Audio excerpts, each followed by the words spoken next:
tarde bem tristonha, gado muge sem parar, lamentando seu vaqueiro que não vem mais a boiar. Não vem mais a boiar, tão dolente a cantar. Tengo, lengo, tengo, lengo, tengo, lengo, tengo. Ei, gado, oi!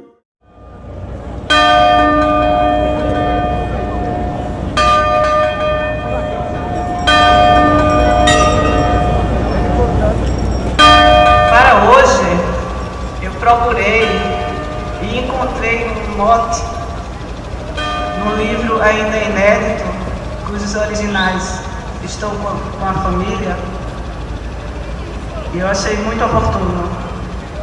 Ele disse para o Major: no dia da minha morte é que eu começo a viver.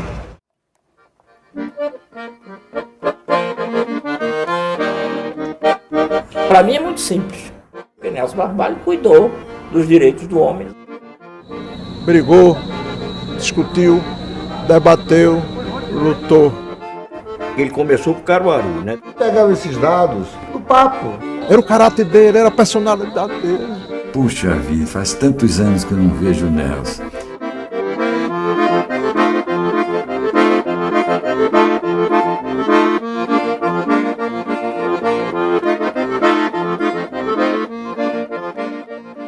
Tive que fugir de casa por causa de uma senhora casada que começou a namorar comigo.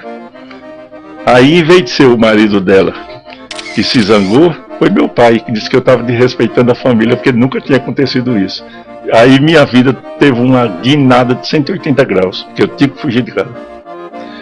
E vim para o Recife, né? Fugi de Caruaru, vim para o Recife.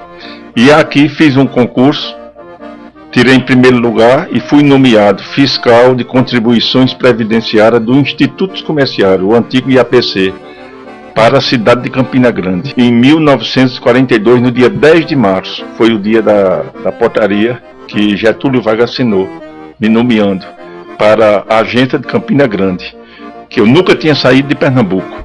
Pronto, aí lá foi que eu conheci Nelson.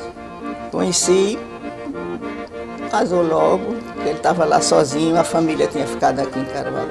Eu tenho a impressão, às vezes, que eu digo que ele tinha assim, feito um trauma que ele sofreu quando mocinho, quando estudante, que queria estudar, o pai não deixou, imagina, o pai não quis que ele estudasse, não deixou, porque o sonho dele era estudar e se formar. E o pai, podendo deixar ele estudar, disse: não precisava não. O pai sempre foi um homem, né, apesar de não ser formado, mas era um homem alfabetizado e gostava de ler. Ele tinha biblioteca pequena, mas tinha. Comecei a frequentar professores que o pai ia me dando ao sabor dos caprichos deles. Minha vontade era ser engenheiro. Então, quando eu ia ingressar num curso superior, aí aconteceu a aventura do amor e eu tive que fugir de casa, não tive mais condições de estudar. Aí o resto foi como cachorro vira-lata. A lata a gente vai virando e o que vier na rede é peixe. E acabou com o Nelson. Acho que mudou a personalidade todinha com esse trauma que ele teve, o desgosto que ele teve, que ele sofreu. Porque ele era um homem bom, era uma coisa, mas assim, mas ele tinha uma coisa dentro dele, ele tinha uma revolta, uma grave, que isso aí, quem não convive, não sabe ver assim, só vê a explosão no meio da rua, mas a gente vai ver, toda moeda tem dois lados, não é? Então, eu fui fiscal do IAPC em Campina Grande, depois fui o agente do IAPC em Campina Grande, até que adoeci seriamente. Teve uma epidemia de meningite lá em Campina. Meningite não era brinquedo naquela época. Aí pronto, ele caiu com meningite, agora não tinha ninguém dele. Eu nesse tempo nem noiva era, namorava já, todo dia, ele já demonstrava boas intenções de tudo, mas aí a única coisa que eu fiz foi, que podia fazer, foi o que eu fiz. Aí telegrafei para o pai dele, avisando que ele estava doente, que ele estava tudo pronto, aí ele veio. Fui posto no isolamento, saí de lá 54 dias depois. Meu pai pensou que eu ia falecer e me levou para Caruaru. Então, no dia que eu saí do isolamento, pensando que ia morrer, eu disse: vou morrer noivo. Aí disse, pai, antes da gente ir para Caruaru, vamos passar ali numa casa. Aí falei com a mãe dela, era uma viúva, Dona Dora, se eu vim pedir sua filha em casamento. Disse, mas assim, isso é assim porque eu posso morrer, queria morrer noivo. Então, a gente fez as alianças. Com isso, ela permitiu que Geni viesse na companhia de meu pai, de minha irmã, se hospedar lá em casa, né? Na casa do velho, que eu precisava, passei 6 meses de repouso. Quando voltei, aí já tinha pedido e o namoro foi à frente mesmo. Primeiro filho, nasceu exatamente de acordo com o figurino 9 meses depois, né? Para não dizer que é filho da puta, nem que eu deflorei a moça antes de casar, que continua até hoje, porque ela é mais forte do que eu, mais nova do que eu, 7 anos, e eu tenho medo que quem vai pro Bela Léu sou eu, né? Que eu doido para ficar viúvo, que era para ver se pegava uma menina, não tem jeito. Menina vem no cordão, que já faz moça rosa, menina não. Sou o doutor, que desanima, quero dar para cumprir a minha sina. Menina vem no meu cordão, que já faz moça rosa, menina não. Sou o doutor, que desanima, quero dar para cumprir a minha sina. Mas a menina que ia namorar, agora quer um namorado pra casar. Tá me atiçando pra falar com o pai dela, pra pedir em casamento e o jeito é me arrumar. Ei Deus, se o doutor, a esperteza da menina, quem os amou, a doutora medicina. Vim para minha terra de volta, já casado, sem ninguém saber que eu era dado a leituras, que gostava de literatura. Quando foi em 1949, o ano da criação do Bispado de Caruaru, então, diante daquela empolgação toda, eu vim às ruas para ver, ouvir, presenciar, testemunhar a alegria do caruaruense em receber Dom Paulo Hipólito de Souza Libório, que foi o nosso primeiro bispo.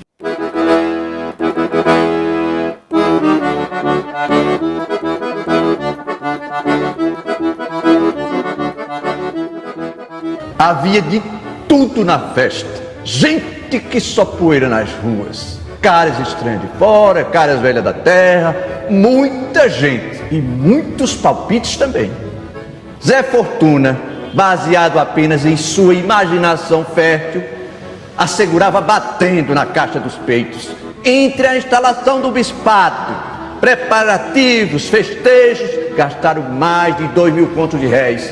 Enquanto isso, a prefeitura está embocada, não há verba, falta calçamento, saneamento, limpeza nas ruas, falta até o prédio da prefeitura. E tudo isso dizem por faltar dinheiro, mas dinheiro há, eis a prova, a festa do bispo. Mais de 3 horas da tarde, pensamento encebado não mais passaria pela Rua do Comércio de tão apinhada de gente. Bombardeio Pacífico anunciava ter Dom Paulo Hipólito de Souza Libório, o primeiro bispo de Caruaru, ingressado no perímetro urbano da cidade. O povo se agitava compacto, procurando saudá-lo de qualquer maneira. A caminhonete da PRA 8, Rádio Clube de Pernambuco, corria à frente do cortejo, levando o locutor Tavares Maciel a contar para os radioescutas o que estava sendo a chegada do primeiro bispo a Caruaru. À porta da residência de Zé Vitor, o nativo financeiramente mais rico do burgo, o automóvel de sua reverendíssima estacou e Dom Paulo desceu muito solene. O povo se comprimia, quase se asfixiando para vê-lo. Zé Vito desmanchava-se em delicadeza. Gessino de Pontes, o deputado que vivia a lutar contra o ricão da cidade, subia alegremente as escadarias do palacete dele. O povo, olhando, arregalando bem os olhos, via. Incrível, não pode ser. É mentira. Zé Vito colocar o braço dos ombros de Gessino, apesar da intriga ferrenha entre ambos. É democracia. O cortejo recomeçava com o povo se apinhando ao redor, como se quisesse tocar o bispo, talvez até beliscá-lo para ver se era bispo de verdade mesmo. O povo tem dessas coisas. A velha igreja da Matriz, transformada em Catedral das Dores por ordem papal, estava profusa, artisticamente iluminada em sua fachada, apesar de ser dia claro e o brilho do espetáculo elétrico só realçar a noite. O bispo era moço ainda, parecia ser modesto. A morena Zumira, vendo Dom Paulo de perto, transmitia à sua companheira Isabel: como ele é novo! Como já pode ser bispo? O prefeito não arredava os pés de perto do bispo. Os vereadores, que raramente entravam na igreja, ficaram à porta da catedral como seus guardas fiéis, aguardando a chegada do homem do dia. À noite o passeio era intenso, parecendo noite de festa na Rua da Matriz. No clube intermunicipal, um banquete de 200 talheres oferecido ao novo prelado conseguia um milagre: reunir em torno da mesma mesa católicos, pseudo-católicos e não católicos. Na rua, as bandas Nova Euterpe e Comercial se esmeravam em seus repertórios, cada qual querendo ser a preferida do bispo. Tome zoada, ninguém podia dormir na Rua da Matriz. Zé Vito intervia zangado, querendo pôr termo à zoadeira. O prefeito também. Enfim, pouco mais de 2h30 da madrugada, o caso se resolvia e a cidade podia dormir em paz. E assim foi como Nelson Barbalho viu a festa do primeiro bispo de Caruaru, acontecida aos 15 de agosto de 1949. Festão!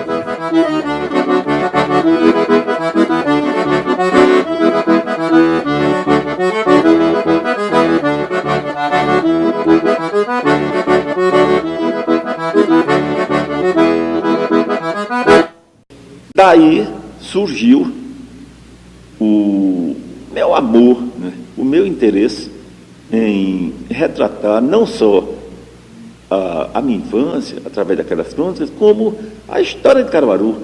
Então, eu comprei uma máquina de escrever, e se eu vou virar jornalista sem ninguém saber. Aí o que ele fez? Começou a escrever umas crônicas de Caruaru do passado, que tudo dele é do passado, ele adora o passado, genealogia, essas coisas. Aí começou e botava o pseudônimo. Cavalcante do Norte. Botei no correio para Antônio Miranda, letras. Quando foi no outro domingo, tive a satisfação de ver, né, Cavalcante do Norte sendo publicado. Ô, gente, agradou o povo em cheio.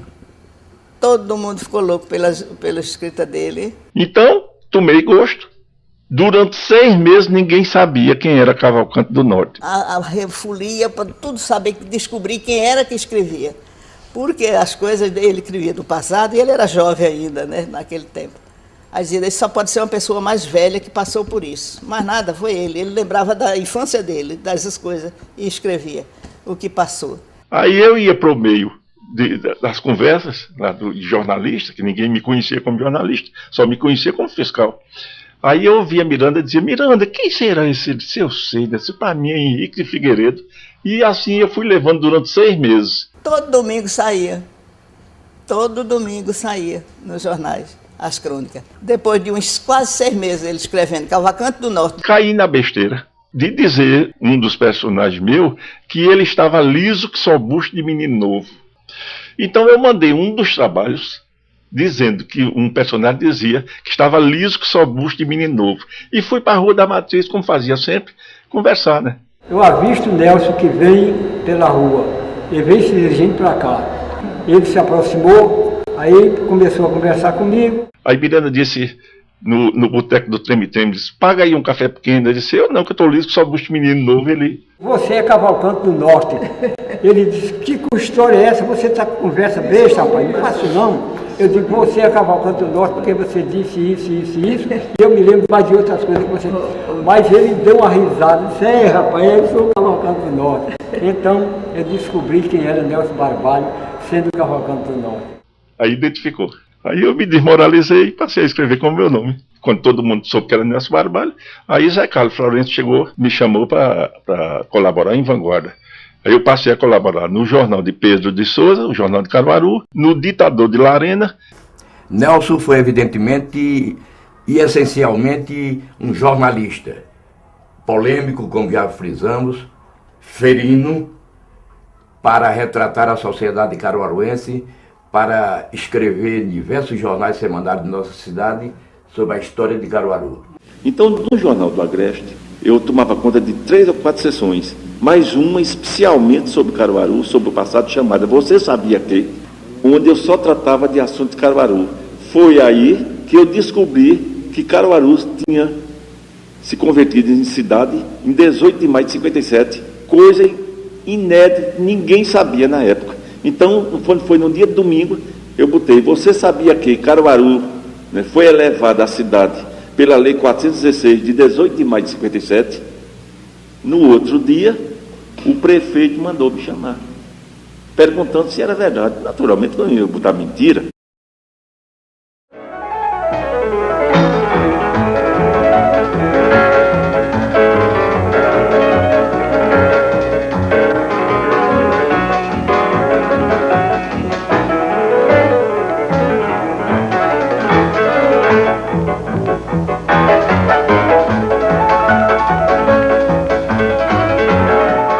O seu nome completo. Meu nome completo deveria ser Nelson Barbalho de Siqueira Cavalcante de Albuquerque, Arco Verde. Mas como lá em cima diz que mais de 5 nomes, quem tem lá dando cavalo, aí ficou só Nelson Barbalho. Meus amigos, Nelson Barbalho é um escritor de uma fertilidade impressionante. Mas como as coisas do Brasil são as coisas do Brasil, Nelson Barbalho é muito pouco conhecido nacionalmente, mas um escritor de 20 e tantos livros publicados. 50. 50? Esse é o 50º. 50º livro publicado. Eu pensava que estava dos 20 e tantos. 50 livros publicados.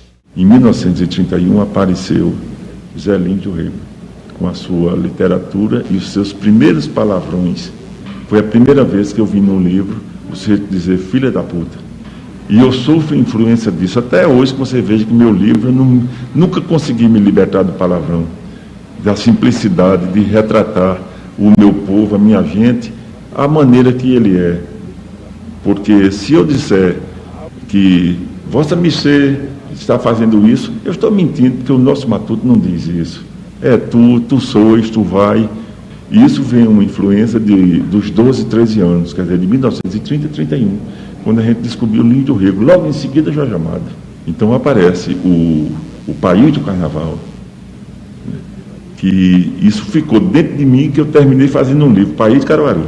O País de Caruaru foi o livro que deu origem à expressão, né, que ele achava que Caruaru era o máximo, para ele Caruaru, igual Caruaru, só o céu. E então criou essa expressão País de Caruaru. O País de Caruaru pegou, hoje em dia todo mundo usa e nem se lembra que foi ele que criou. Quando ele chegou, ele disse, como é que a gente tem numa cidade que não sabe de onde veio, quem é, como não é, não, peraí, que ninguém sabe disso aqui, eu vou pesquisar. Aí começou a pesquisar para escrever a história de Caruaru. Aí ficou sabendo, todo mundo chegava lá, já sabia, todo mundo ia para Nelson ele ficou. Ele deixou uma coleta e um acervo de informações, não só ele começou por Caruaru, né? Depois ele se meteu por Pesqueira. Nelson tinha esse exercício diário da literatura, de escrever. Sempre ele estava falando, eu comecei a fazer às vezes pedir opinião, ou pedir alguma, olha, eu estou esquecido, me diga uma coisa, como é o nome daquela rua tal, o nome daquele cara que morava naquela rua, como é o nome que eu estou escrevendo, falando o nome dele. Aí o cara dizia, e ele pegava esses dados do papo. Olha, eu encontrei Nelson na Rua do Imperador, ali no Arquivo Público, e eu encontrei Nelson, tudo em paz e tal. Ele disse, rapaz, tudo em paz, mas olha, desde 7 da manhã que eu estou trabalhando aqui no arquivo, copiando tudo. Ele era minucioso, né? Tudo dele era ali, e rigoroso, com a verdade. Aí ele disse, mas ó, eu trabalhei umas 3 horas, estava no bagaço. Quando eu fui saindo, entraram uns americanos, tudo sadio, aqueles sanguíneos, os bichos bonitos, entraram assim, eles para me humilhar, eles tiraram aquela bicha de filmar, tem um nomezinho, né? Uma máquina de microfilmar. Eles pegam o microfilme, pegam os jornais, bota ali, eles olham o que eles fizeram em 10 minutos, eu não fazia em 10 horas. Quer dizer, o trabalho dele era artesanal, era ali na marra. Eu resolvi passar 2 dias no cemitério, né? No cemitério de São Roque, né? Falei com o coveiro da época, dei uma garrafa de cachaça, disse, meu amigo, o senhor permite que eu chegue aqui às 8 horas e saia quando escurecer? Aí levei uns cajus, uma coisa, ele ficou com os coisas, e eu de cova em cova, né? E meu pai tem uma metodologia de trabalho só dele. Ele era um rato de biblioteca, livraria, arquivo público, ia diariamente. E de uma maneira que só ele mesmo entendia. São as fichas, dessas fichas, passava para uns cadernos. Depois esses cadernos, ele datilografava tudinho para poder sair os livros. E aqui eu tenho dezenas de cadernos desses. Aqui, até os papéis que ele pegava e ele mesmo amarrava aqui. Isso aqui foi nozinho dele. Tá vendo? Uns pedaços de jornal com as anotações aqui. Olha, Antônio de Vasconcelos, Carlos de Lima, não sei das quantas, Delmiro, não sei o quê. E a letra dele, só ele mesmo também entendia. Ele me pediu os livros da diocese. Aí nessa época eu era diretor da escola de filosofia, era diretor-geral. Aí ele me pediu os livros de registro da Nossa Senhora das Dores, né? Para ver o livro de casamento e os de falecimento. Eu tirava um de nascimento e outro de falecimento.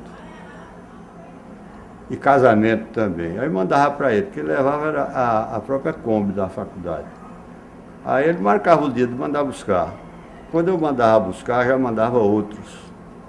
Aquelas pesquisas de quem morreu, quem não morreu, quem casou, quem não casou. Foi tudo com os livros da Paróquia das Dores, né? Que era a paróquia mais antiga, né? Então ele era um operário, Nelson era um operário da literatura, era uma pessoa que não parava. Isso já resultou, muito importante, uma tese que Barbosa Lima, desde a década de 20, defendia com relação à colonização do interior de Pernambuco. Como se deu, por que se deu, né? Barbosa Lima, lendo os materiais de Nelson, sabe, você me deu uma ajuda, porque esses dados que você me trouxe comprovou o que eu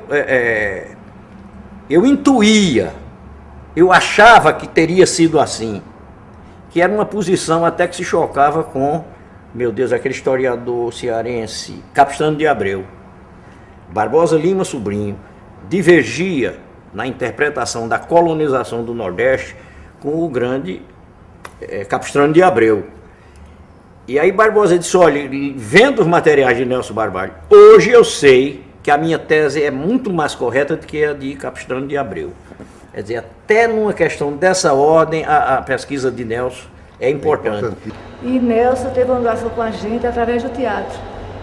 Apesar dele, ele escreveu só um texto que não foi montado, ele entregou esse texto ao Teatro de Amadores de Caruaru, que existia na época, eu ainda não fazia teatro naquela época, e esse texto não foi montado. E até eu falei com o Valério, vê se resgata esse texto para ver o que a gente pode fazer.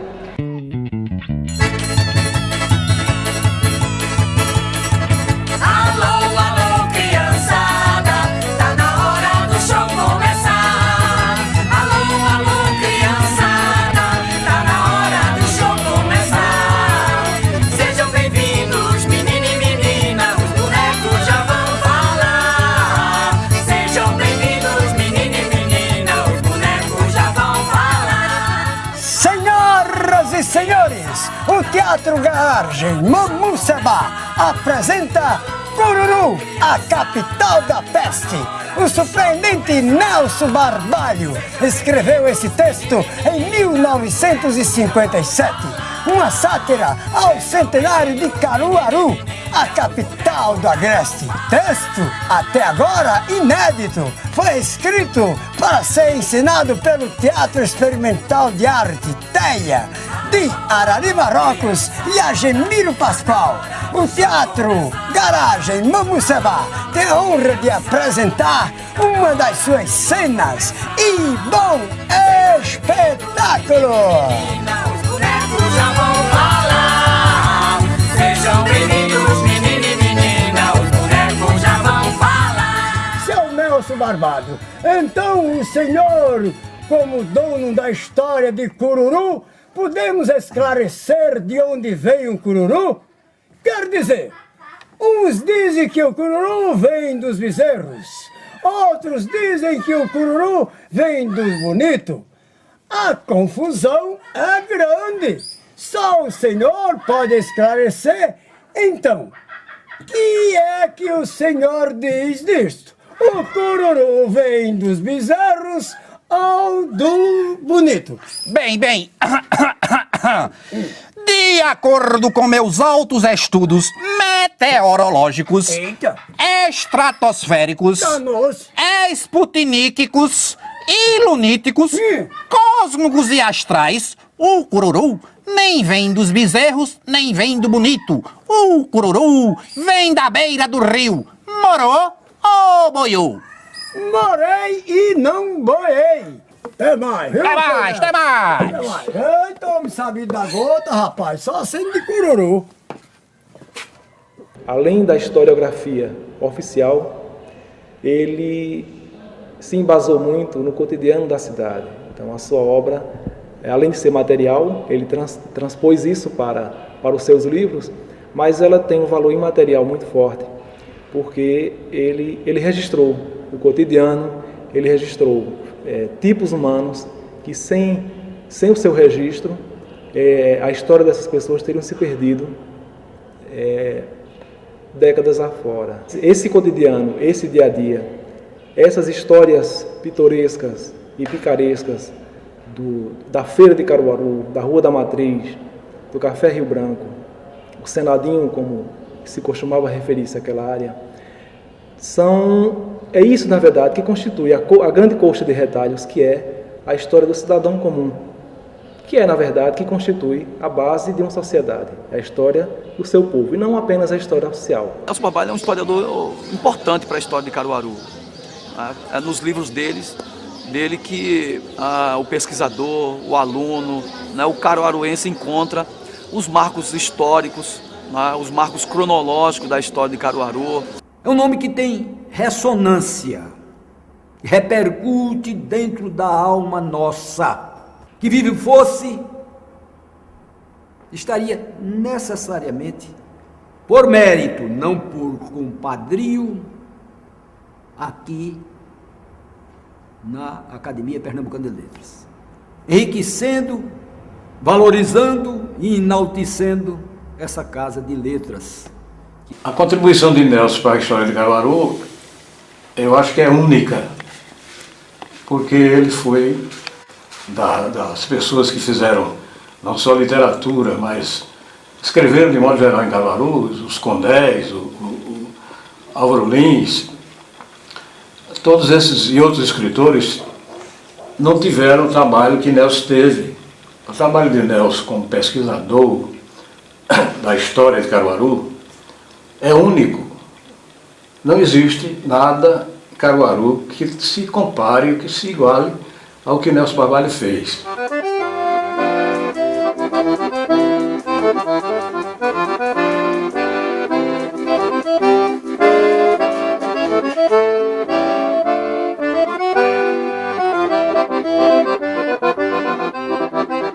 Ele considerava o servidor público não era um nome de enfeite, era uma missão.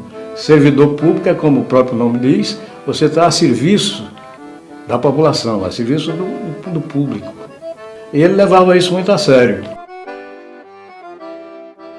Sim, uma carta que ele escreveu para o presidente do IAPC, com cópia para Getúlio Vargas, não foi isso? Reivindicando a abertura de uma farmácia em Caruaru para os funcionários do IAPC, né? Naturalmente para atender o público também. E essa carta foi, se não chegou às mãos do presidente do IAPC, mas chegou às mãos de Vargas, né? Não sei se a farmácia chegou a ser aberta. Quer dizer, um serviço prestado por um funcionário, né? Esse lado humanitário do Nelson é presente na vida dele em todos os momentos. A coisa mais difícil é escrever fácil. Então ele escrevia fácil. E ele também tinha a qualidade de escrever fácil, porque ele escrevia como falava. E Nelson tinha esta grande virtude. Ele dizia o que pensava, externava o que sentia, sem preocupações maiores de ser agradável ou ser bonzinho. Sobretudo, ele nunca perseguiu ser bonzinho. ele era sempre, eu diria, nas palavras de Ortega y Gasset, eu sou eu e minha circunstância. Capistrano de Abreu deixou para nós uma lição muito interessante. Era que nós só teríamos a historiografia brasileira um ponto próximo do ideal quando tivéssemos monografias conscienciosas em grande quantidade. Nelson Barbalho fez monografia conscienciosa. Ele cuidou de um assunto e esse assunto a ele se dedicou. É uma monografia conscienciosa, o conjunto da sua obra, e um homem consciencioso. Sobre esse aspecto é perfeito. O que é que importa muito, além dessa ética de contar? É eu ter cuidado das raízes. Ele cuidou da cultura aplicada. A história aplicada a Caruaru. A interpretação socioeconômica aplicada a Caruaru. Enquanto nós não valorizarmos abundantemente essas pessoas que focam a sua vida a cuidar da raiz, enquanto nós não fizermos isso suficientemente, estaremos em débito com o bom senso. E não tem nada demais que ele tenha cuidado da sua aldeia. Não tem nada demais. Tem que exaltar muito mais. A lição já está com Tolstói, né?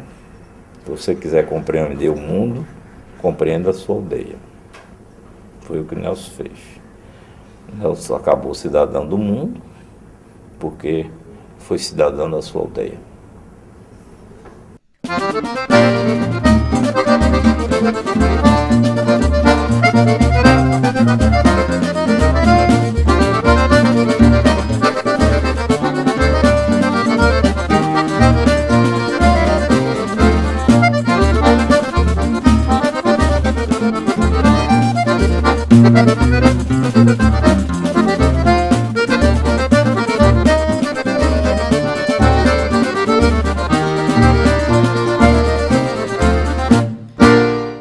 É o historiador de Caruaru, é o homem que sabe todas as histórias de Caruaru. Escrevi 22 livros sobre Caruaru já.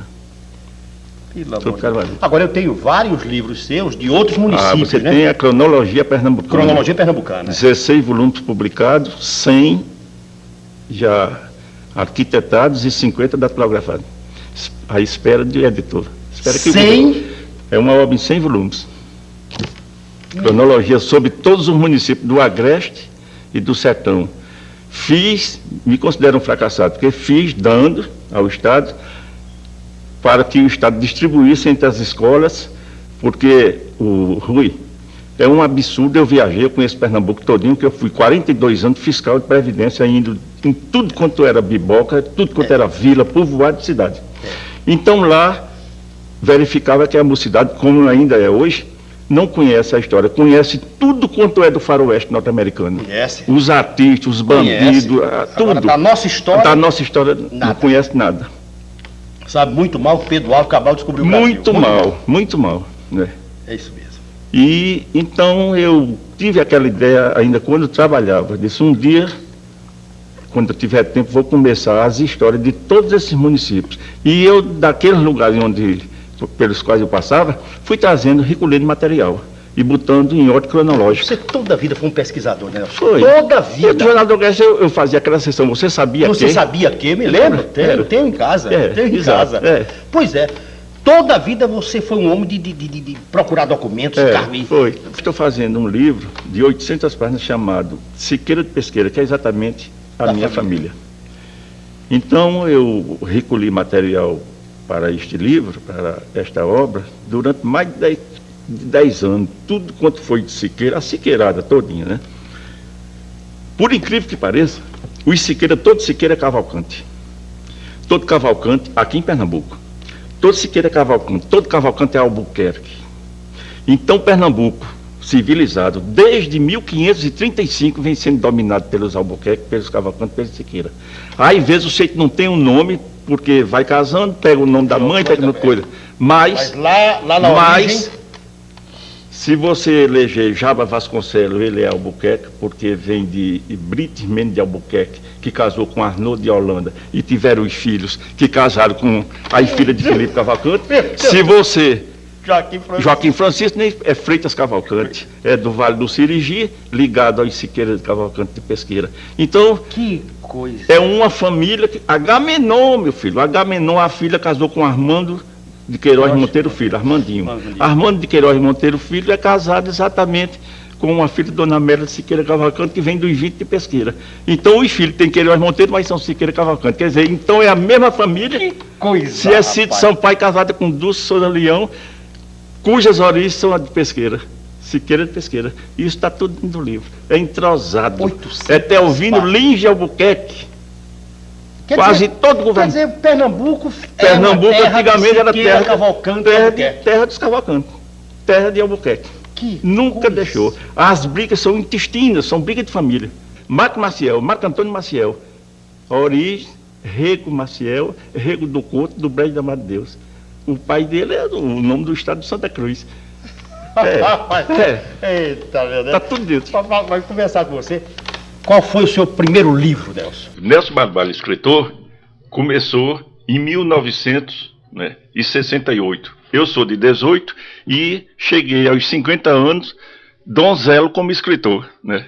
Então Gilvan, né, muito bondoso, e eu colaborador há muitos anos do jornal dele, do Semanário Vanguarda, Gilvan disse: seu banco. Então ele tirou uma edição de 1.500 exemplares do livro chamado Major Simval, que eu tinha escrito, já tinha os originais em casa, para dar de presente a Simval Florencio de Carvalho Santo, que é o famoso Major Simval, meu amigo de saudosa memória.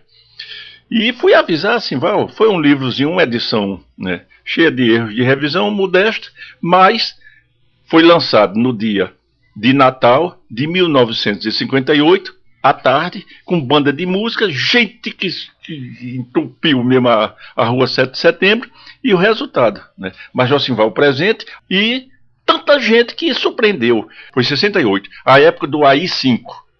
E os milicos mandando de cabo a rabo do Brasil. E de repente, assim, perto de 5h30, quando já tinha começado a coisa, começou a chegar tenente, capitão, escureceu de tanto verde. Aí eu disse: Major, vamos ser presos. E quando terminou a solenidade, né, foi um sucesso tremendo de venda, aí aproximou-se um capitão, me abraçou, né, e disse: eu quero conhecer o Major Simval. O Major estava junto, eu apresentei, ele disse: Major, né, nós estamos aqui prestigiando um colega. Aí o Major disse: colega? Disse: sim, da farda, né, queremos saber qual é a sua arma. Aí o Major disse: minha arma é a língua, falar da vida alheia. Eu nunca tive arma, não. Disse: mas Major? Esse eu sou Major de mentira. Foi um apelido que botaram em mim em 1911. Ui, aí foi todo mundo embora. Foi todo mundo embora. Esse foi o meu primeiro livro. Esgotou-se.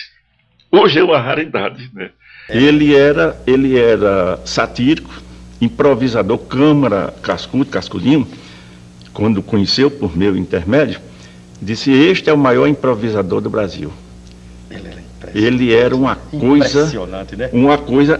Eu trouxe até aqui, que eu não tenho memória mais, né? A gente, quando vai ficando velho, perde, perde a força embaixo e em cima.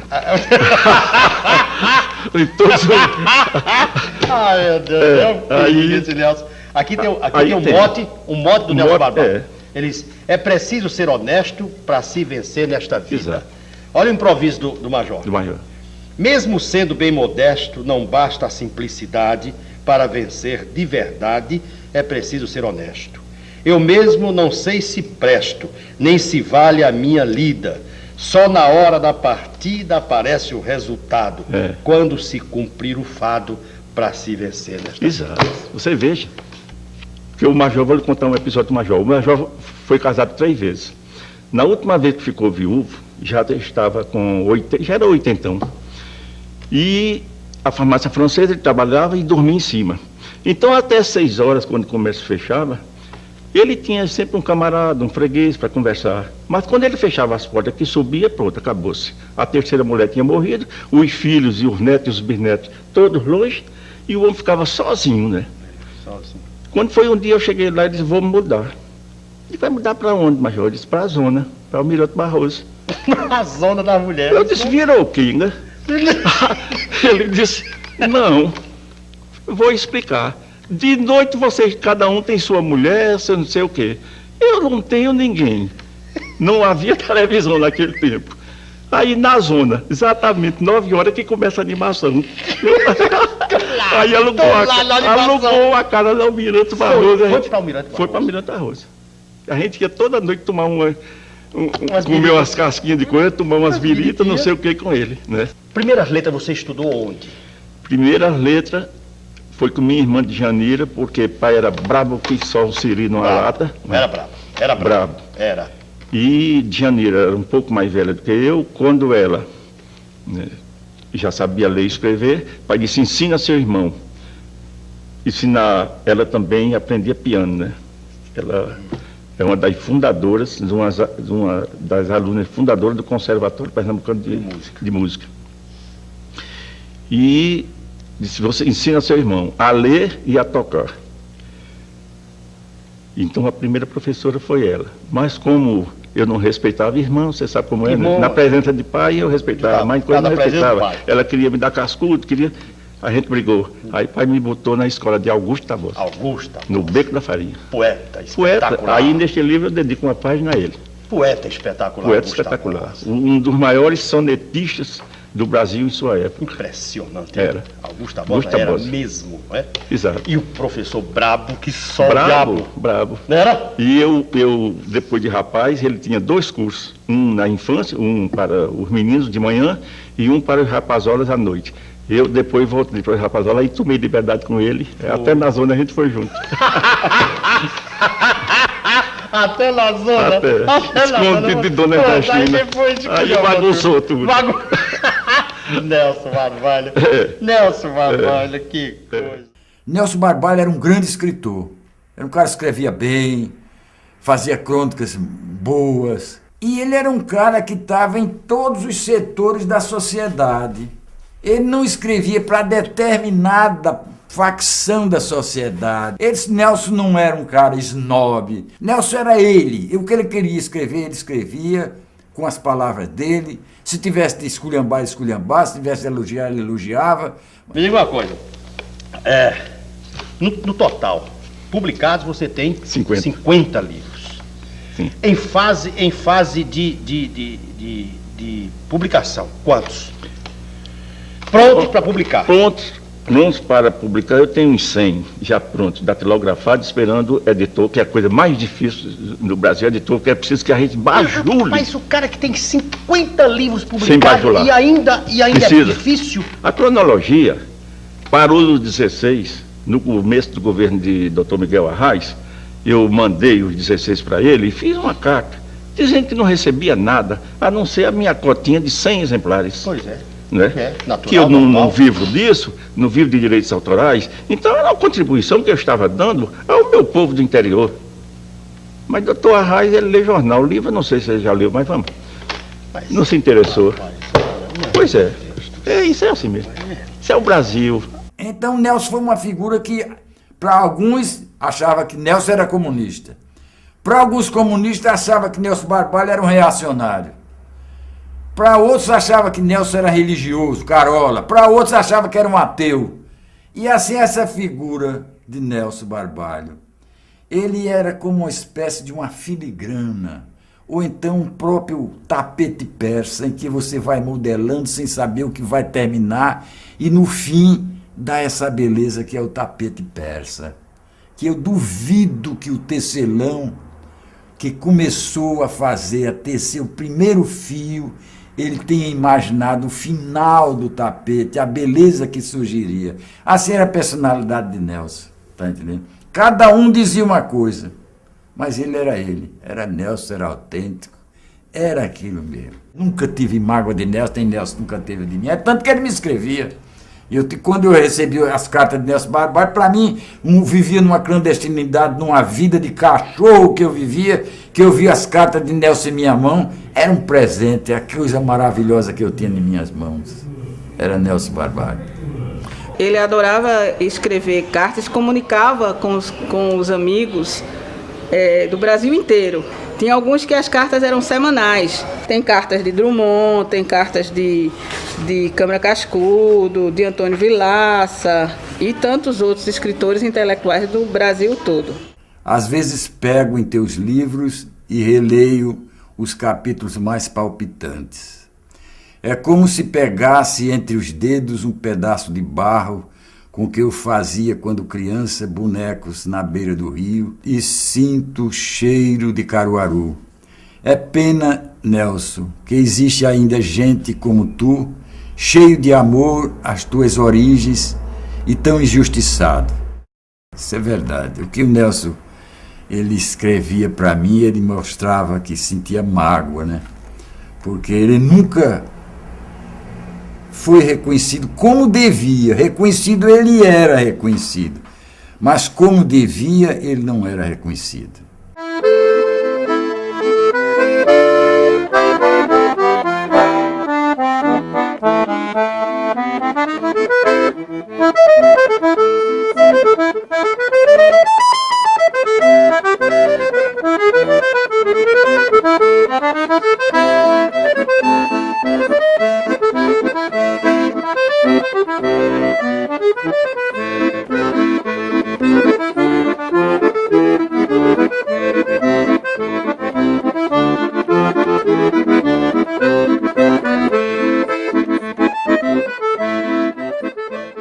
Ele foi o compositor quando foi no centenário de Caruaru, em 1957.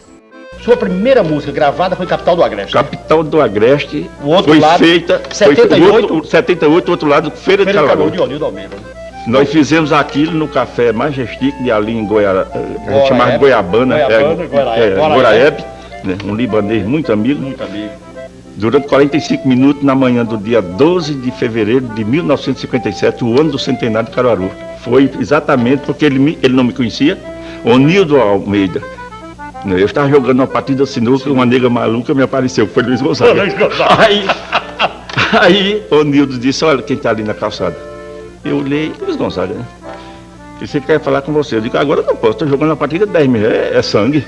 Aí ele disse, mas rapaz, Luiz Gonzaga, Garibaldi, um amigo meu, estava junto, disse, Garibaldi, não faça meio, que meio era safadeza naquele tempo.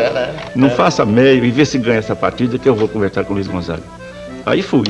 Ele disse, é o seguinte, eu quero homenagear Caruaru no ano do seu primeiro centenário, 1957, que era no dia 18 de maio, e faz 2 ou 3 dias que nós não passamos de vitória, história e glória.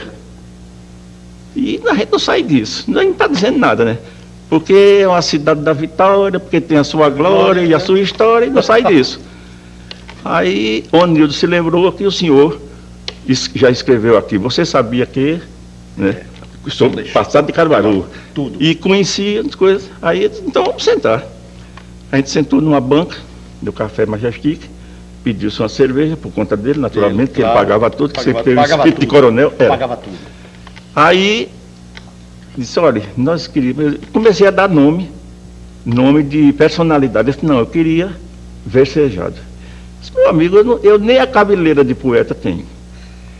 Tinha aquele cabelinho de soldado do exército, cortadinho. Não tem, nunca fiz verso na minha vida. Quer dizer, eu devo a Luiz Gonzaga a descoberta da minha veia poética. É mesmo. Aí ele disse, olha, mas verso de música é diferente de poema. Poema você tem que fazer todo. Rimado. E o verso a gente vai fazendo de um em um. Aí fez tiririririri. Aí eu disse, quem conhece o meu Nordeste, ele falou tiriri. Eu digo, certamente há de saber. Aí foi João Vieira de Melo, Coronel Caba da Peste, da Vila, pronto, fiz o baião. Quando terminou isso, 10 horas, até tirei dia, estava pronto, ele disse, viu como é fácil? Eu digo, foi, rapaz, até bom. Ele disse, ia sorrindo, viu?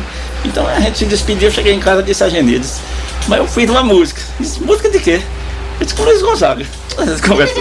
Foi. Com o Luiz Gonzaga, o rei de baile, disse, foi. Tava jogando sinuca. Então as coisas aconteceu assim. Quem conhece o meu Nordeste, certamente há de saber que Caruaru do bonito há 100 anos veio nascer.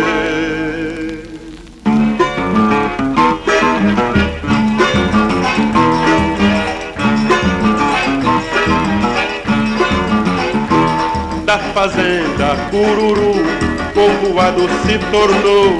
Foi crescendo, e a vila logo chegou. João Vieira de Melo, coronel Cabra da Peste, da vila fez a cidade, hoje capital do Agreste. Ó cidade encantadora, terra do Major Dandinho, Neco Porto, João Guilherme, do saudoso Vigarinho. O progresso foi tão grande, tudo evoluiu.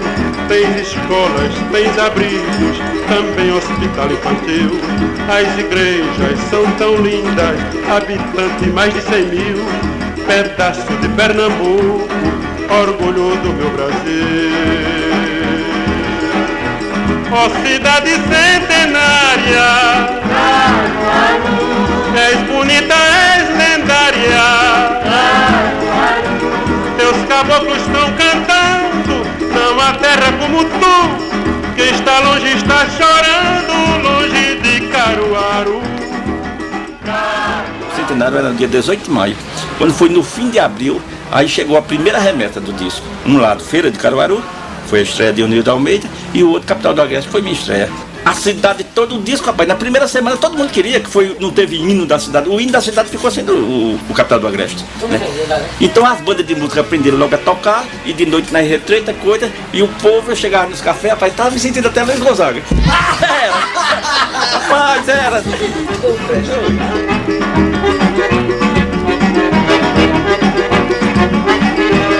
E disso, quanta música com o Luiz Gonzaga? Gravada com ele, 9. Pronto, aí fez muitas e muitas músicas, tornaram-se colegas, amigos, eles iam muito lá em casa. Meus caboclos estão cantando, não há terra como tu. Quem está longe está chorando, longe de Caruaru. Nelson é assim, nacionalista que é danado. Então ele fez um hino a Petrobras. Por sinal, muito bonito. Ele e Joaquim Augusto, outro amigo dele, Luiz Gonzaga, ficou doidinho pela música, gostou, tudinho. Foi tocar na Rádio Nacional, mas aí foi censurada. Os americanos não deixaram de tocar, não. Já viu? E é na Rádio Nacional. Eu sou brasileiro, nunca saí do Brasil. Eu não gosto de estrangeiro, não. Eu quero ver estrangeiro lascado. Eu gosto do meu país, que tem todas as possibilidades de ser o maior país do mundo. O hino da Petrobras que ele fez, na época era a campanha do petróleo é nosso, e era uma perseguição, e nós já éramos comunistas na época, muito jovens, e já desenvolvemos a campanha pela Petrobras. E Nelson fez um hino para a Petrobras, lindo, numa época em que deu morte. O cara que defendia a Petrobras era comunista. Era comunista. Podia não ser, não era, o caso Nelson que não era, mas era um macartismo implantado aqui. Então, a vida de Nelson fica marcada, por exemplo, por essa composição, que é uma composição que expressa a necessidade do Brasil defender suas riquezas, enquanto os ricos brasileiros, a elite brasileira, entregava nossas riquezas aos estrangeiros, as vozes que aqui condenavam essa traição ao interesse nacional eram reprimidas e assassinadas. Nelson juntou-se a essa legião de brasileiros perseguidos e fez o hino da Petrobras, que era naquele momento uma marca do Brasil. O jornal Globo chegou, né, a me criticar, muito mal feito, sem propósito, não sei do que, exatamente porque ofendia os interesses. Agora você escute para você ver. Ele fazia...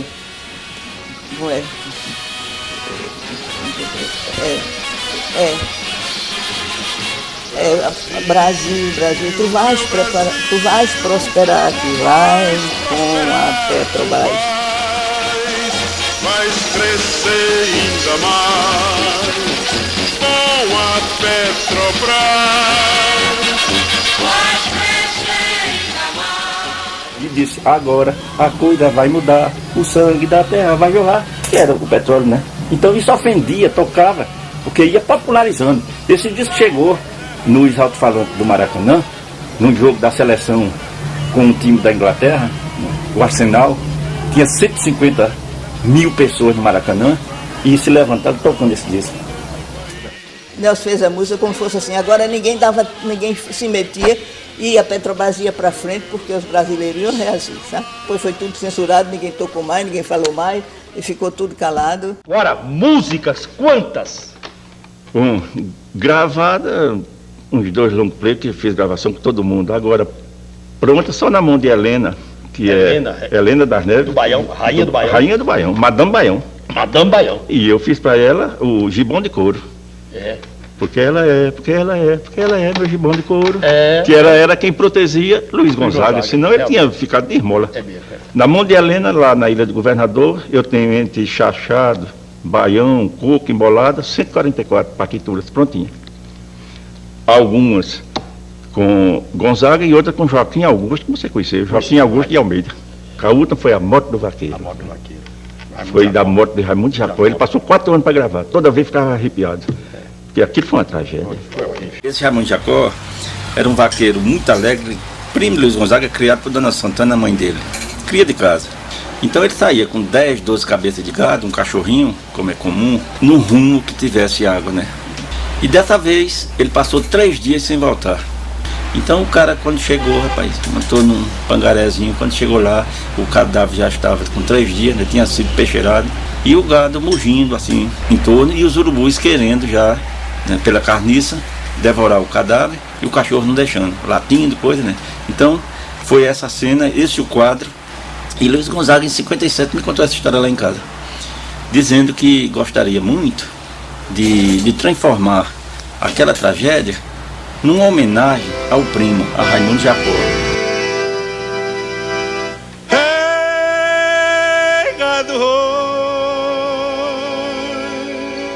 Ele disse aquela cena do gado com os chocalhos, né? Gado de sertão geralmente tem o chocalho para, né, aquele chocalho característico de cada fazendeiro.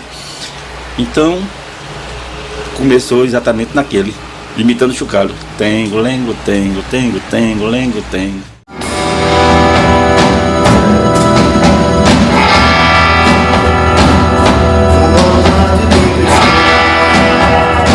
Gado muge sem parar, relembrando o seu vaqueiro que não vem mais a boiar, não vem mais a boiar. E por aí vai. Não vem mais a boiar, tão dolente a cantar. Tengo, lengo, tengo, lengo, tengo, lengo, tengo. Tengo, lengo, tengo, lengo, tengo, lengo, tengo.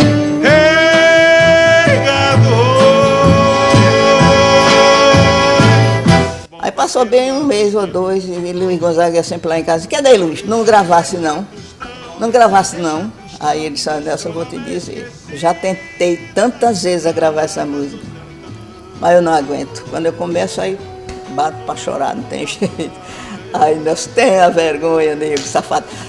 Mas na brincadeira, sabe assim, deixe de ser mole, que quem já viu um homem agora chorar desse jeito, já faz. Deixe, pense em outra coisa, vá, grave a música pensando em outra coisa, vê se... Isso aqui também faz parte da minha vida, porque do meu trabalho, porque isso aqui partiu de uma canção que eu gravei, de minha autoria e Nelson Barbalho, em homenagem a Raimundo Jacó, que foi assassinado neste local, onde não tinha nada. Quem era Raimundo Jacó? Era um vaqueiro muito popular, muito querido, muito pobre, muito pobrezinho. Meu primo legítimo, ele era Yeshua. Quer dizer, o senhor gravou a música e a partir da música se fez a festa? É, porque eu senti a ausência da justiça. Então eu achei que uma canção era bom.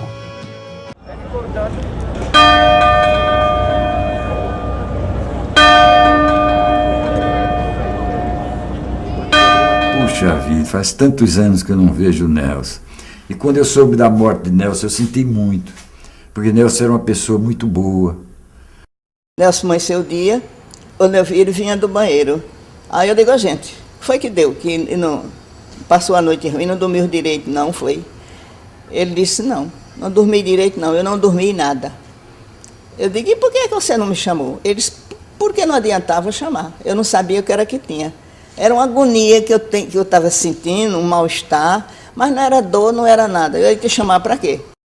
Passou a manhã todinha dentro de casa, conversando mais para lá e para cá, sentava numa cadeira, sentava noutra, e no entanto, está melhorando, não. Ele também não queria ir médico, não tinha quem fizesse ele ir para o médico. Ele não ia nem tirar sangue assim, ele não ia, de jeito nenhum. Ele ficou piorando, sabe? E era para lá e para cá, para lá e para cá. Eu disse, menino, não vai comer não, ele disse, não quero nada. Aí, quando daqui a pouco eu vejo aquele estrondo assim, aquela queda de uma coisa que caiu dentro de casa, que chega, parece que é... Aí eu digo, meu Deus, o que é? Aí quando eu cheguei lá, ele estava estirado no chão. Mas estiradinho assim, bem reto. Parecia que tinha feito uma pessoa assim, olhando para cima. Nelson morreu muito cedo. Eu estava numa festa lá na Madalena, no clube de Caruaru, quando disseram lá do microfone, sabe quem morreu? Aí Jonas Sobral me disse, Nelson Barbalho. Eu digo, mas Nelson Barbalho. Aí a festa parou. Para que se tenha ideia de como era a relação dos meus pais com Nelson Barbalho, vejam essa carta de 23 de outubro de 93. Meu caro Nelson Barbalho, vi hoje o convite para a missa de 7º dia de Nelson Barbalho. Confesso a minha surpresa, pois de início supus ser o meu amigo Nelson Barbalho que vinha ultimamente em cartas à redação abordando assuntos sérios que Evaldo e eu líamos com inusitada satisfação. Mas hoje não apareceu a carta do nosso velho amigo. É o caso de perguntar, quem foi o Nelson Barbalho que faleceu? Não pode ter sido o nosso velho amigo caruaruense, tão famoso como os Condés, para não falar em Álvaro Lins, Limeira Tejo e outros do mesmo naipe. Eis o porquê desta desconchavada carta. Saber, enfim, qual o homônimo que se foi. Com um abraço de sua amiga Evalda e outro do velho Vilaça. Aqui está a medida da relação, da inconformidade com a perda do amigo. Não foi Nelson que partiu, foi um homônimo. No entendimento do meu pai, quer dizer, Nelson continua. Aqui está explicado. Guarde a carta.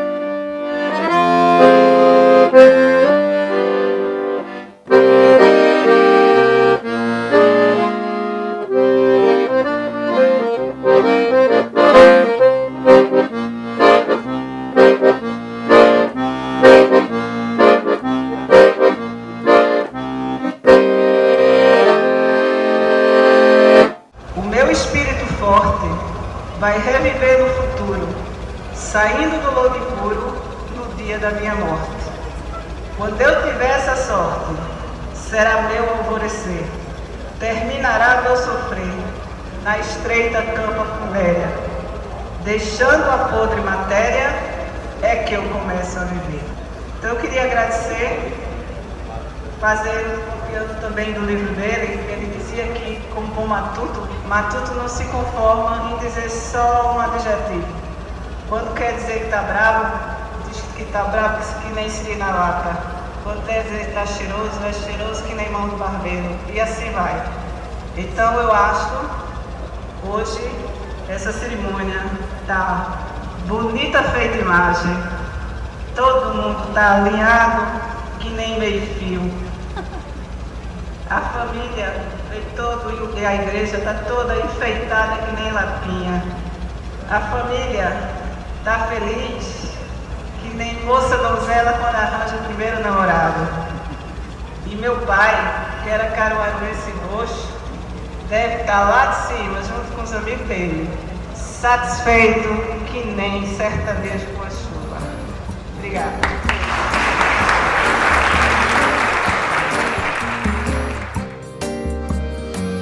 Numa tarde bem tristonha, gado muge sem parar, lamentando seu vaqueiro que não vem mais a boiar. Não vem mais a boiar tão dolente a cantar. Tengo, lengo, tengo, lengo, tengo, lengo, tengo, tengo, lengo, tengo, lengo, tengo, lengo, tengo. Ei, gado, oi, bom vaqueiro nordestino, morre sem deixar tostão. O seu nome é esquecido nas quebradas do sertão. Nunca mais ouvirão seu cantar, meu irmão. Tengo, lengo, tengo, lengo, tengo, lengo, tengo, tengo, lengo, tengo, lengo, tengo, lengo, tengo. Ei, gado, oi, sacudido numa cova, desprezado do senhor, só lembrado do cachorro que ainda chora a sua... Ouça o cantar das cigarras. Elas estão saudando o retorno de Nelson Barbalho a Caruaru. A natureza está saudando. As cigarras estão cantando, minha gente. Ouça, ouça, são as cigarras. Porque Nelson voltou a Caruaru. Amigo Nelson, nosso tempo acabou, infelizmente. Pronto. Muito bem.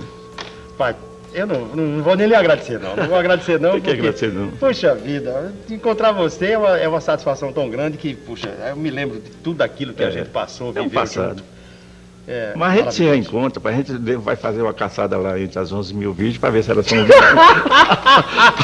Nelson, muito obrigado, muitas felicidades e que o próximo governador continue publicando. Exato.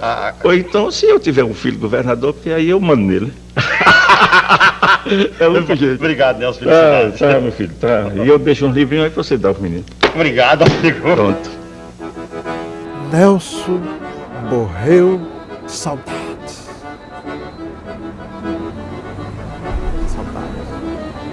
E nós, com saudade dele.